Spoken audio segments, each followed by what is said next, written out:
नमस्कार. कसे आहात सगळे? मजेत ना? असायलाच हवं. आज एक ट्रेंडिंग न्यूज घेऊन आली आहे. पद्मश्री जोशी यांनी दोनदा नकार दिला. मग पद्मश्री जोशींनी स्वतःच केलं पतीला प्रपोज. विजय कदम यांनी 31 डिसेंबरच्या रात्री 12 वाजता असं दिलेलं उत्तर. तर त्याबद्दल आता आपण सविस्तर वाचणार आहोत.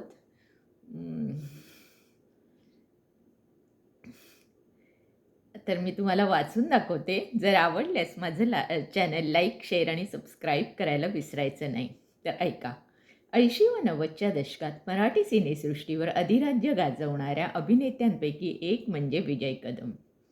टूर विच्छा माझी पुरी करा, पप्पा सांगा कुणाचे अशा अनेक नाटकातून विजय कदम यांनी रंगभूमी गाजवली. याच रंगभूमीवर केलेल्या कामाने त्यांना खरी ओळख मिळवून दिली. हळद रुसली कुंकू हसलं, इरसाल कार्टी, दे दणादण अशा अनेक चित्रपटात त्यांनी काम केलं. जी मराठी वाहिनीवरील ती परत आली ही त्यांची शेवटची मालिका ठरली. या मालिकेत त्यांनी बाबूराव तांडेल ही भूमिका साकारली होती.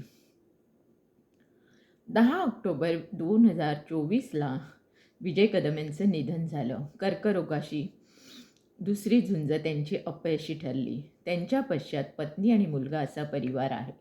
विजय कदम यांच्या पत्नी देखील अभिनेत्री आहे. पद्मश्री जोशी असं त्यांचं नाव आहे. अभिनेत्री पद्मश्री जोशींनी काही दिवसापूर्वी कंचन अधिकारी यांच्या बातो बातो में या यूट्यूब चॅनेलला मुलाखत दिली. त्यावेळी त्यांनी विजय कदम यांच्या आठवणींना उजाळा दिला. तेव्हा त्यांनी प्रपोजचा किस्सा सांगितला. पद्मश्री जोशी म्हणाल्या, टूर नाटकाच्या दौऱ्यामध्ये त्याने मला एकदा प्रपोज केलं. मी म्हटलं मला लग्न करायचंच नाही. मग काही काळानंतर परत त्याने प्रपोज केलं. मी म्हटलं आपण चांगले मित्र आहोत ना, मग ती मैत्री संपते. त्यामुळे लग्न नको करूया. याच्यानंतर 1986 साली विच्छा माझी पुरी करा नाटक आलं. विजय मला म्हणाला, शिवाजी मंदिरला प्रयोग आहे, रात्री बघायला ये. मी म्हटलं ये, मी काय तमाशा वगैरे बघायला येणार नाही. त्यावेळी तमाशाकडे वेगळ्या नजरेने बघितलं जायचं. त्याने मला सांगितलं, तुझ्या डोक्यात जे काही तमाशाबद्दल आहे तसं हे नाही आहे, हे लोकनाट्य आहे, तू बघायला ये. मी म्हटलं येईन. रात्रीचा प्रयोग आहे, 11, 11:30 वाजता नाटक संपेल, मला घरी सोडलं पाहिजे. मग म्हणाला सोडतो, ये बघायला. मग मी शिवाजी मंदिरला त्याचं नाटक बघायला गेले. त्यानंतर त्याची पहिल्या अंकातली बतावणी बघितली आणि मी भारावून गेले. त्याने माझं मन जिंकलं. मग नाटक संपल्यावर त्याने मला घरी सोडलं. तेव्हा मी त्याला विचारलं, तुझ्या नाटकाचं शीर्षक मी तुला विचारलं तर काय करशील? असं एकदम काव्यात्मक विचारलं. तो खूप महाशाणा, दोनदा नकार पचवला. म्हणाला, विचार करून सांगतो. एकदम रुबाबात म्हणाला, असं पद्मश्री जोशी म्हणाल्या. पुढे 31 डिसेंबर 1986मध्ये आमचं कुटुंब पुण्याला होतं. मी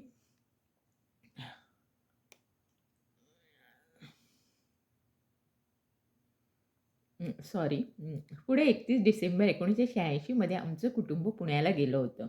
मी, पल्लवी, अलंकार, अरुण दातेचा मुलगा अतुल, रवी दातेचा मुलगा समीर असे आम्ही सगळेजण गेलो होतो. तिथे विजय पण होता. तेव्हा 31 डिसेंबरच्या रात्री 12 वाजता विजय मला म्हणाला, इथून पुढची सगळी वर्ष आपली तो भविष्य ज्योतिष या गोष्टी मानणारा होता. तो मला म्हणाला, मला कोणीतरी सांगितलं होतं 1986मध्ये लग्नाचा निर्णय घेऊ. आता 12 वाजून गेले, 86 वर्ष संपलं. आता आपण लग्न करूया. याबाबत मी पल्लवी आणि अलंकाराला सांगितलं, असं पद्मश्री जोशी म्हणाल्या. तर अशा प्रकारे त्यांना प्रपोज केलं होतं. तर तुम्हाला हा लेख कसा वाटला हे मला आवर्जून कळवा. माझं काही चुकत असेल तर मला कमेंट्समध्ये कळवा आणि नेहमीप्रमाणे माझं चॅनल लाईक, शेअर आणि सबस्क्राईब करायला विसरू नका. धन्यवाद.